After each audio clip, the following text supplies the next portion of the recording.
Un chemin solitaire vers l'amélioration de soi est préférable à un chemin bondé de regrets. Très peu comprennent le but ultime du développement personnel, c'est pourquoi certains pensent qu'il n'est pas accessible à tous. Beaucoup essaient, mais faute de validation et de soutien, finissent par baisser les bras. Le développement personnel est un chemin solitaire qui nous oblige à croire en nous quand personne ne le fait. Se développer personnellement consiste à sortir des sentiers battus, c'est aller à l'encontre des croyances qui nous limitent au quotidien. Se développer personnellement, c'est accepter ce qui a été, c'est prendre conscience de ce qui est et ce qui nous freine. C'est affronter quotidiennement et progressivement ce qui nous fait peur.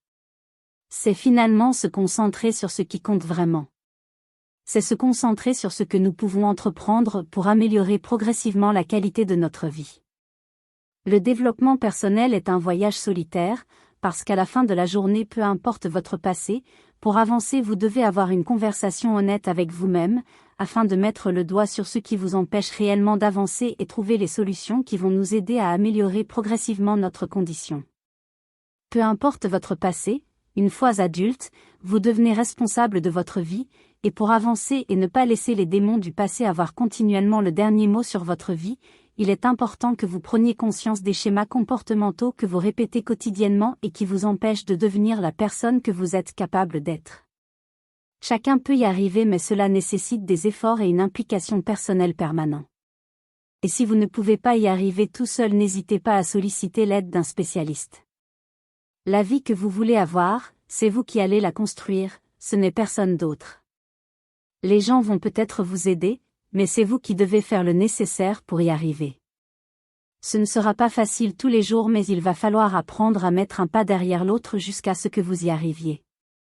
Il s'agit de développer un état d'esprit de croissance personnelle. Il s'agit de ne pas abandonner, quelles que soient les difficultés, mais aussi de faire taire progressivement cette voix intérieure négative par des affirmations positives, en travaillant dur pour devenir la personne que nous voulons être, en faisant des petits pas pour s'améliorer tous les jours et surtout d'être fier de ce que l'on a accompli. C'est un travail de longue haleine, pas seulement physique mais aussi mental, dans la mesure où il s'agit de reprogrammer votre esprit. Par exemple, au lieu d'éviter les difficultés, apprendre plutôt à les affronter lorsque c'est le chemin qui va nous permettre d'atteindre nos objectifs. Parce qu'en apprenant à affronter les difficultés, nous grandissons, nous devenons plus forts et plus résistants face à tout ce que la vie nous réserve. Souvenez-vous de ceci, lorsqu'on se retrouve à un carrefour, il est important de choisir le chemin qui vous mènera à votre destination. Choisissez votre chemin, même si peu de personnes empruntent ce chemin. Si vous devez aller à droite pour y arriver, allez à droite même si la majorité va à gauche. C'est votre chemin, pas celui des autres, par conséquent ne vous attendez pas à croiser beaucoup de monde sur votre chemin. Choisissez donc consciemment votre chemin. Merci de m'avoir écouté. Pour me soutenir, n'hésitez pas à vous abonner à la chaîne. À très bientôt, ensemble cultivons une attitude mentale positive.